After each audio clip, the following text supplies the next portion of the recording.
Je země ve válce. Potřebujete, aby se Jem usadil co nejrychleji.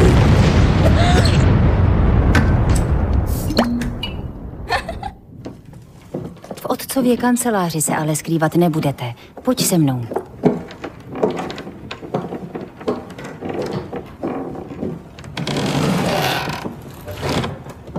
Páni, tati, co je to za místo?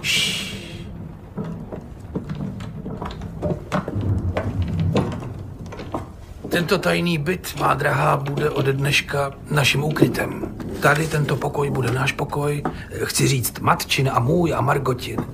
A nahoře bude obývák a taky pokoj rodiny Fandánových. Fandánových? Fandánových? Ti taky přijdou? Ano, jistě.